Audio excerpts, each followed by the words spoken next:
सावरिया है सेठ मारी राधा जी सेठानी है। सावरिया है सेठ, सावरिया है सेठ मेरी राधा जी सेठानी है। सावरिया है सेठ, सावरिया है सेठ मेरी राधा जी सेठानी है। ये सारी दुनिया जानी है। सावरिया है सेठ, सावरिया है सेठ मेरी राधा जी सेठानी है। सावरिया है सेठ, सुख दुख में सावरिया, सुख दुख में राधा जी सदा मेरे साथ है। सुख दुख में सावरिया, सुख दुख में राधा जी सदा मेरे साथ है।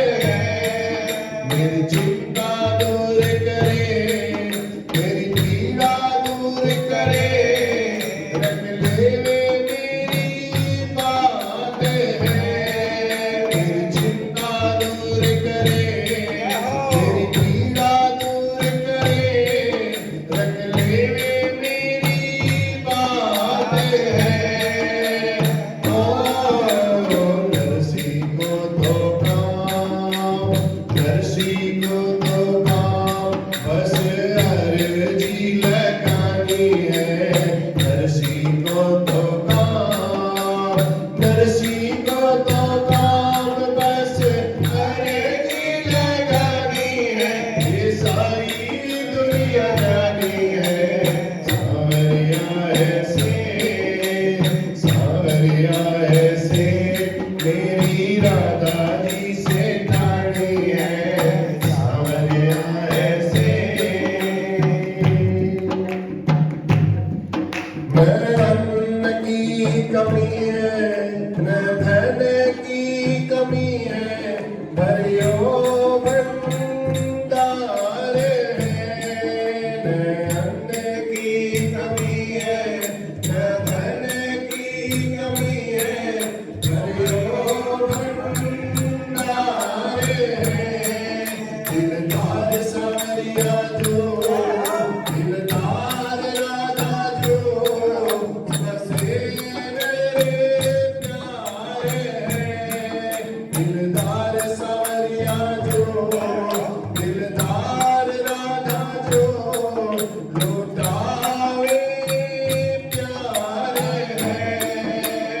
ओ तेरे छप्पर फाड़, तेरे छप्पर फाड़ नहीं सा कोई दानी है। तेरे छप्पर फाड़, तेरे छप्पर फाड़ नहीं सा कोई दानी है। ये सारी दुनिया जानी है। सावरिया है सेठ, सावरिया है सेठ मेरी राधा जी सेठानी है। सावरिया है सेठ, सावरिया है सेठ राजाओं के राजा, रानी की रानी, सरमोर मुकुट ताज है। राजाओं के राजा, रानी की रानी, सरमोर मुकुट ताज है। दरबार निराला है,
बहुत ही सुंदर भजन था। जिसको भजन अच्छा लगा हो इस भजन पे एक बार ताली तो बजा दो। वेरी वेरी गुड, बहुत अच्छे बच्चे हो जो माँ के दरबार में ताली बजाते हो। आपकी ताली गंगा माई के कंप्यूटर में भीड़ हो चुकी है, तुलसी माई के कंप्यूटर में भीड़ हो चुकी है। जय माता। आपकी ताली कभी नहीं जाए खाली। हाँ, कभी ना जाएगा।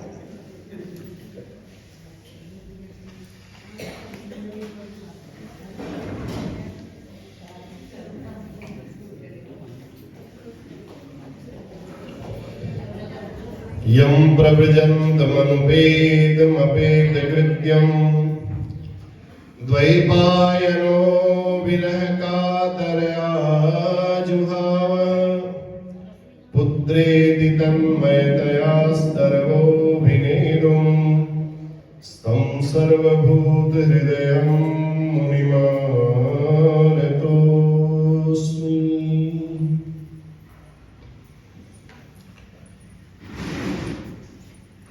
जब भगवान की भक्ति में लगी गए हैं, कार्तिक मास के श्रेष्ठ व्रत को हम नियम पूर्वक श्रद्धा पूर्वक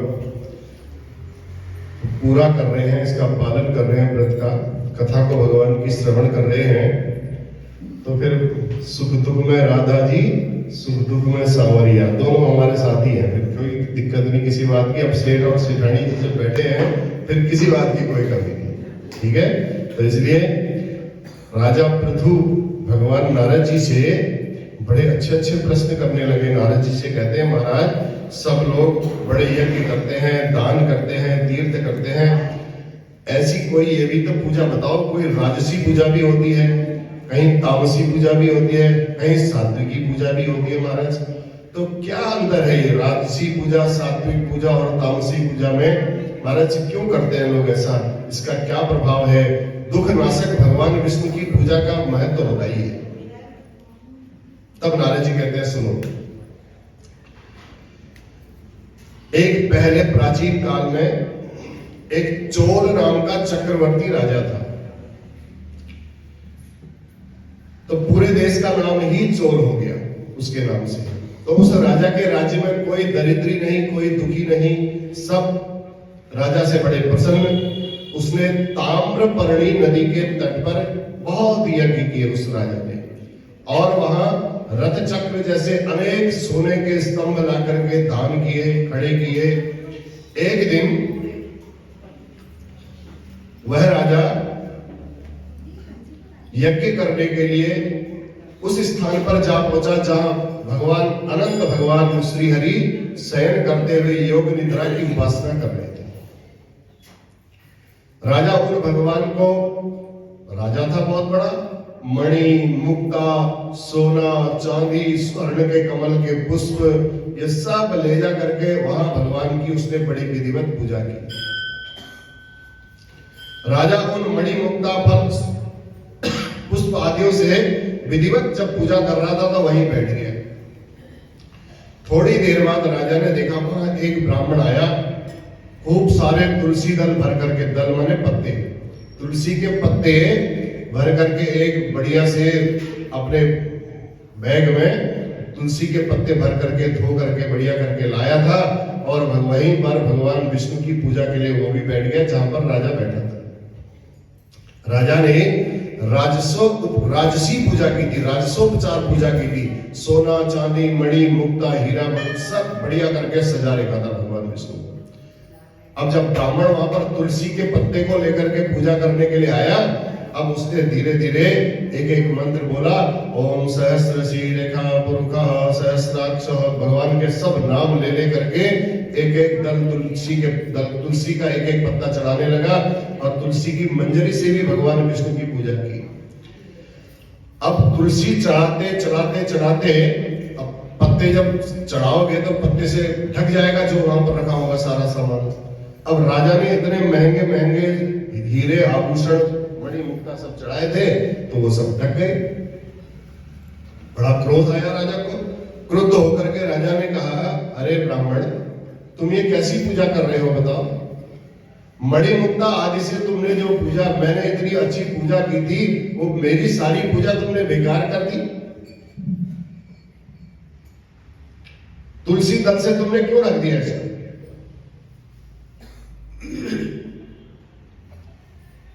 राजा ने कहा तुम मूर्ख हो, तुमको भगवान विष्णु की पूजा करना नहीं आता है, क्योंकि तुमने मेरे इतने महंगे महंगे आभूषणों को जो मैंने भगवान को अर्पित किए थे, आपने उन सबको एक तुलसी के पत्ते से ढक दिया।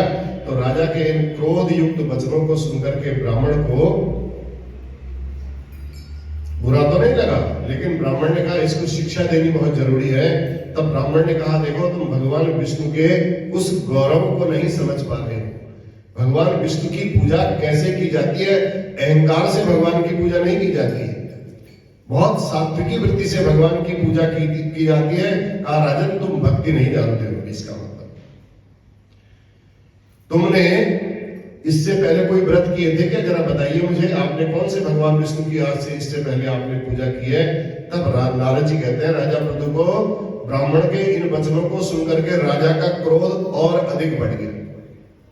तो राजा ने हंसते हुए अहंकार भरे शब्दों में कहा, राजा कहता तुम मेरे भक्ति की बात कर रहे हो ब्राह्मण, तुम गरीब ब्राह्मण हो, दरिद्र ब्राह्मण हो, ये तुलसी के पत्तों से तुम पूजा करते हो, तुमने भगवान विष्णु को संतुष्ट करने के लिए ये सब कार्य किए होंगे, और कोई आज तक तुमने देवालय नहीं बनवाया होगा। मैंने तो बहुत बड़े बड़े मंदिर बनवाए हैं, बहुत बड़े बड़े यज्ञ किए हुए हैं। केवल भक्ति की तुम्हारे अंदर, ब्राह्मण से कहता है राजा तुम्हारे अंदर एक भक्ति भगवान की है, और उसके कारण तुम इतना घमंड मेरे से कर रहे हो कि तुम्हें पूजा नहीं आती। तुमने भगवान की पूजा क्या की? कहा मैं आज वादा करता हूं, राजा कहता है मैं तुमसे शपथ लेता हूं, प्रतिज्ञा करता हूं कि मैं भगवान विष्णु होकर ही शीघ्र यहां आऊंगा और तुम मेरी पूजा करोगे उस समय। ऐसा कह करके और राजा वहां से चले गया। जब राजा चले गया तो राजा ने एक मुदगल ऋषि थे। कौन से ऋषि? मुदगल ऋषि। मुदगल ऋषि को राजा ने बुलाया और कहा मुझे विष्णु यज्ञ करना है।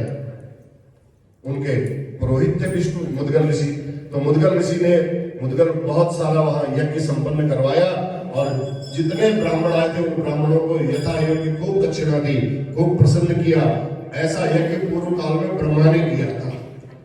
तो राजा गया क्षेत्र में चले गया। फिर वहीं देवालय में जो विष्णुदास नाम के ब्राह्मण थे वो वहीं रहते थे, भगवान विष्णु को प्रसन्न करते थे अपने यम नियम आसन प्राणायाम प्रत्याहार धारणा ध्यान समाधि इन नियमों से भगवान जी को बड़े प्रसन्न करते थे। माघ का महीना आ जाए, कार्तिक का महीना आ जाए, तुलसी वन का पोषण करना, तुलसी की सेवा करना, ओम नमो भगवते वासुदेवाय द्वादशाक्षर मंत्र का जप करना, षोडशोपचारों से भगवान जी का पूजन करना, गीत वादन जो भी भजन इत्यादि से ब्राह्मण अपना वहीं पर बैठे रहते थे उसी मंदिर के पास, और वहीं व्रत करते थे। प्रतिदिन चलते खाते समय सोते समय भगवान श्री हरि का ही ध्यान करते थे, और सभी प्राणियों में भगवान के ही दर्शन करते थे। एक दिन विष्णुदास नित्य की तरह खाना बना रहे थे। ब्राह्मण खाना बना रहे थे। अब खाना बनाने के बाद उनका नियम था कि जब तक भगवान को अर्पण ना करें तब तक वो भोजन को स्वीकार नहीं करते थे। तो खाना बना रहे थे, खाना बना करके ऐसे भोग की थाली रखी, उसके ऊपर ढका और भगवान जी की पूजा करने के लिए गए। पीछे से कोई आया, उनका खाना उठा करके ले गया। जब उनका खाना उठा करके ले गया तो ब्राह्मण को समझ में नहीं आया। उन्होंने बोला अब खाना यदि मैं बनाता हूं तो मेरे सायंकालीन जो पूजा पाठ है वो रह जाएगी। चलो आज कोई बात नहीं, ऐसे निराहार रह करके ही भगवान शाम अपने नित्य कर्म नहीं छोड़ रहे थे, नित्य कर्म नहीं छोड़ते थे। अब जब नित्य कर्म नहीं छोड़े, दूसरे दिन फिर भोजन बनाया, फिर पीछे से कोई आया, वो भोजन उठा करके फिर ले गया।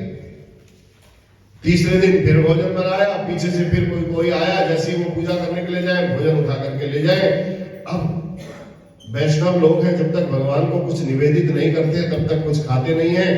अब बार बार ब्राह्मण विष्णुदास के मन में ये बात आए कि अगर मैं भोजन बनाता हूं तो भोजन बनाने के बाद मेरे सायंकालीन नित्य कर्म सब छूट जाएंगे। पांचवें दिन उन्होंने देखा, उन्होंने कहा अगर मैं ऐसे भूखा रहा तो फिर कैसे गाड़ी चलेगी, भाई भगवान की भक्ति भी कैसे हो पाएगी। बड़े ध्यान से उन्होंने गौर से देखा कि आखिर ले कौन जाता है भोजन को।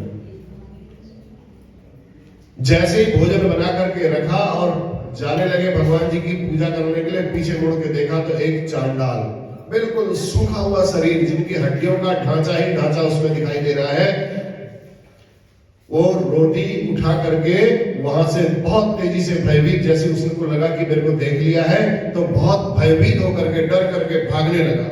और भागने लगा तो भागते भागते आगे ठोकर लगी या कुछ हुआ, शरीर पतला होने के लिए दुबला होने के कारण वो मूर्छित होकर के गिर गया। अरे ब्राह्मण ने कहा ये क्या हुआ? बैठे बैठे एक मुसीबत और आ गई। अपनी धोती निकाली, ऐसी गमछा निकाला, ऐसी गमछे से हवा करते करते उनको हवा दी और बढ़िया करके जब वो जागृत हुए, कहा महाराज आप ऐसे ही खाली जा रहे थे, आप दौड़ करके, मैं आपको पूरा भोजन दे देता, आप इतने, आपका शरीर इतना कृश है, इतना दुबला है, इतना पतला है, आपको देख करके मेरे से रहा नहीं गया, मैं तो आपको खाली सब्जी नहीं, सब्जी रोटी ही नहीं, रोटी के साथ सब्जी भी देने आ जाता, उसमें घी लगा करके दे देता आपको। आप बड़े प्रेम से ले जाते महाराज, प्रेम से बातें। जैसे ही ऐसा उसने बोला तो उसके बोलते ही वो जो बहुत कृष्ण काय शरीर वाला जो राक्षस था, पीछे से दौड़ करके जो भोजन ले जाता था, वो एकदम स्वरूप बदला। विष्णु दास ने देखा, वो शंख चक्र गदा पद्म धारण किए हुए साक्षात नारायण सामने उपस्थित हो गए। बोल लक्ष्मी नारायण भगवान की जय। जब लक्ष्मी नारायण साक्षात श्री हरि को उस ब्राह्मण ने देखा, देख करके बड़े प्रसन्न हो गए। चार भुजाओं वाले श्रीवत्स से अंकित चिन्ह वाले ऐसे मुकुटधारी भगवान विष्णु को उन्होंने अब इतनी प्रसन्नता हो गई अंदर से, न तो स्तुति ही कर पाए, न उनको नमस्कार ही कर पाए।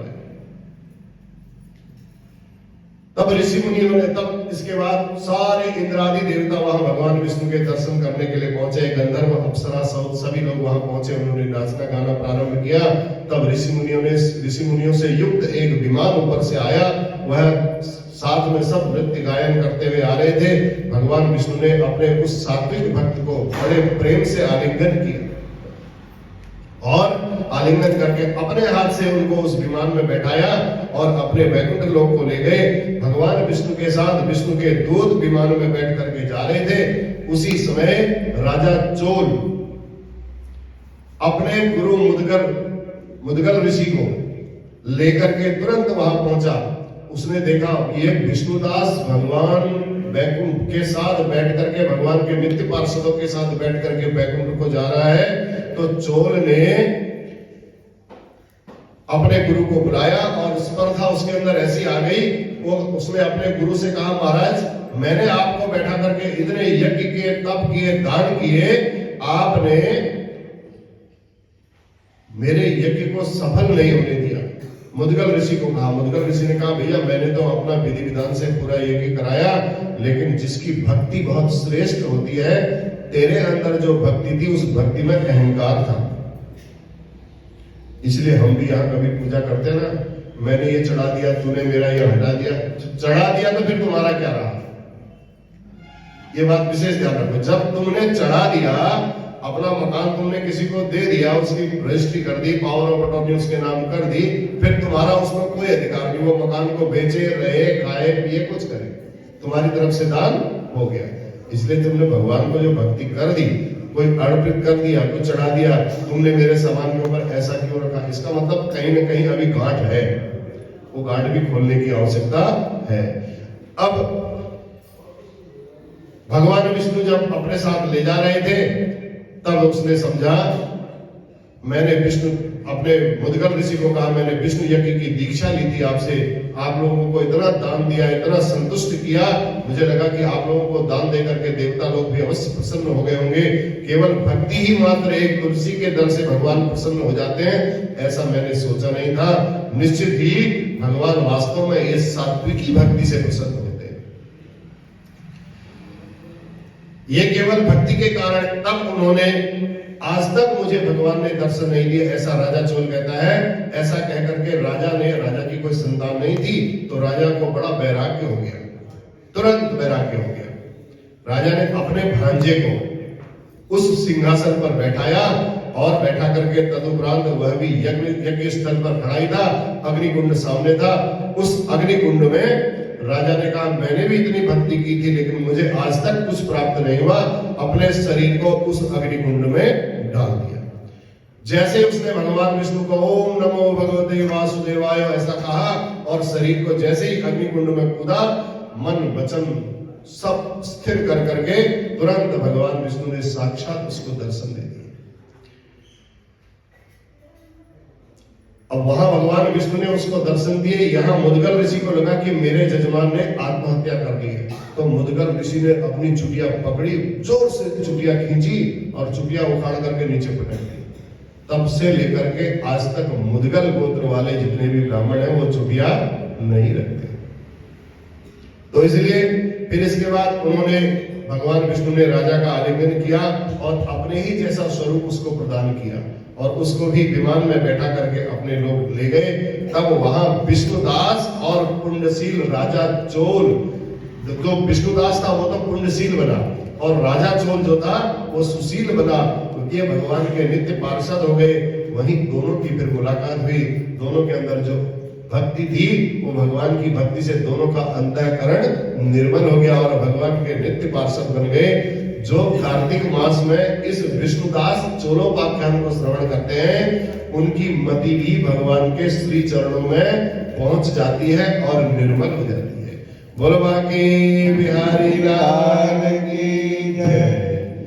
जय जय नारायण नारायण हरि हरि, भज नारायण नारायण हरि हरि। तेरी लीला सबसे प्यारी प्यारी हरि हरि। जय जय नारायण नारायण हरि हरि, जय जय नारायण नारायण हरि हरि। श्री भागवत भगवान की है आरती, पापियों को पाप से है तारती। श्री भागवत भगवान की है आरती, पापियों को पाप से है तारती। ये अमरकंठ ये मुक्तिपथ ये पंचम वेद निराला, नव ज्योति जगाने वाला। ये अमरकंठ ये मुक्तिपथ ये पंचम वेद निराला, नव ज्योति जगाने वाला। हरि नाम यही हरि नाम यही हरि नाम यही हरि नाम यही, यही जग मंगल आरती। पापियों को पाप से है तारती। श्री भागवत भगवान की है आरती, पापियों को पाप से है तारती। ये शांति गीत पावन पुनीत पापों को मिटाने वाला, हरि रस दिखाने वाला। ये शांति गीत पावन पुनीत पापों को मिटाने वाला, हरि रस दिखाने वाला।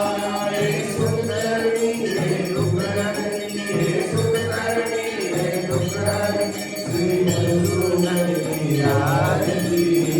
पापियों को पाप से तारती। श्री भागवत भगवान की है आरती, पापियों को पाप से तारती। ये मधुर बोल जगपंथ बोल सद्मार्ग दिखाने वाला, पीढ़ी को बनाने वाला।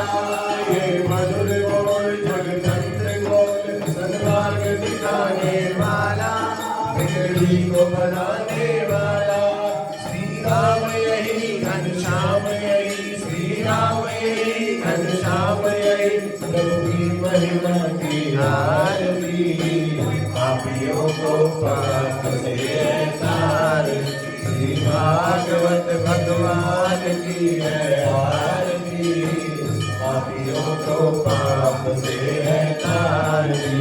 कर्पूर गौरम करुणावतारम संसार सारम भुजगेन्द्रहारम, सदा वसंतं हृदयारविन्दे भवं भवानी सहितं नमामि। त्वमेव माता च पिता त्वमेव, त्वमेव बन्धुश्च सखा त्वमेव, त्वमेव विद्या शरणं त्वमेव, त्वमेव सर्वं मम देवदेव, त्वमेव सर्वं मम देवदेव। बोल गणपति भगवान की, उमा महेश्वर भगवान की, अर्धनारीश्वर भगवान की जय। जगत जननी जगदम्बे माता की, लक्ष्मी नारायण भगवान की, राजा रामचंद्र महाराज की, माँ के बिहारी लाल की, पवन सुत हनुमान की, तुलसा मैया की, शालिग्राम भगवान की, धर्म की अधर्म का प्राणियों में विश्व का, गौ माता की, गंगा मैया की, भारत माता की, नमः पार्वती पतये हर हर हर